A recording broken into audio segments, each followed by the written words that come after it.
The bass thumps heavily as music blares through the open doors to the bar.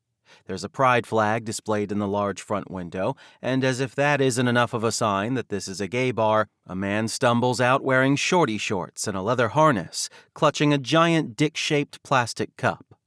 He stops to give me a drunken once-over that ends with a sloppy smile and what I think is supposed to be a wink, but looks like he's having a partial seizure. "Sorry, I'm meeting someone," I lie to spare his feelings. He sticks out his bottom lip in a pout, but one of his friends swoops in to steady his swaying, shooting me an apologetic look and steering him away. I slip into the bar, leaving the loud, bustling crowd of Bourbon Street behind me in exchange for an entirely different loud, drunken mob. My kind of loud, drunken mob. I've spent most of the last 2 days wandering around the French Quarter, dodging sidewalk potholes and stuffing my face with all the beignets and shrimp po' boys my stomach can handle. I've interviewed a dozen different street musicians, from bucket drummers to a woman who played House of the Rising Sun so beautifully on her clarinet that it nearly brought me to tears. First thing tomorrow morning, I will write up a killer piece on all of them that my boss will cream her pants over.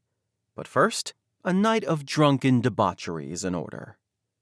I sidle up to the bar and order whatever the house special is in the giant dick cup. When in Rome and all that. The bartender passes me the drink, and I arch an eyebrow at the cup now that I see it up close. Were the veins really necessary?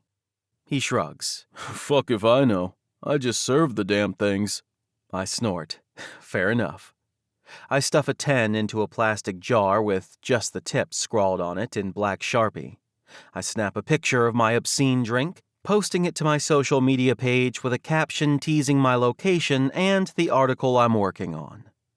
I groan inwardly at how delusional I am for thinking anyone gives a fuck about an article for an online magazine that's more clickbait than anything else.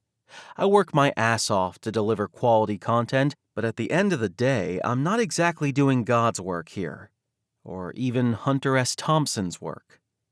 But hey, they pay me enough to afford rent on a shitty studio apartment, and they cover my travel costs so I can research my stories. Which takes me far, far away from my shitty studio apartment as often as possible. All in all, it could be a hell of a lot worse. I'm not sure what's worse. The fact that you're drinking out of the most offensive cup they could have come up with for a gay bar, or that you're posting it on Instagram. I glance up to find a bored-looking man leaning on the bar next to me. I flick my eyes in a hasty once-over. He's pretty hot. Muscles in all the right places, enough dark arm hair to promise even more under his clothes, and the kind of crooked, sarcastic grin that usually makes me a little giddy. He'll do for tonight. And what will my punishment be for insulting gay kind in such an egregious manner? I flirt. Before I can find out what filthy, kinky things the judgy man wants to do to me, someone else catches my eye. He's sitting at a table a few feet away with several other men, all laughing and talking. He's gorgeous, which must be why I notice him.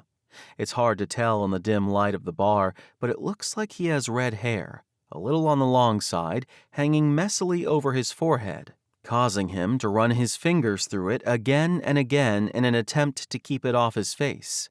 His nose has a slightly crooked edge, suggesting it's been broken at least once. Paired with his full beard, it gives him the rugged look I've panted over since I was a teenager. He's wearing a red tank top that is clearly more for decoration than functionality because his furry pecs and nipples are on full display. His denim cutoffs are no better, exposing nearly every inch of his muscled, hairy legs. He completes the ensemble with a pair of combat boots that are so out of place it's weirdly sexy. Like he knows he looks hot no matter what he wears, so he doesn't bother to overthink it. "Will you excuse me?" I ask, gathering my plastic cock cup and slipping away without a backward glance.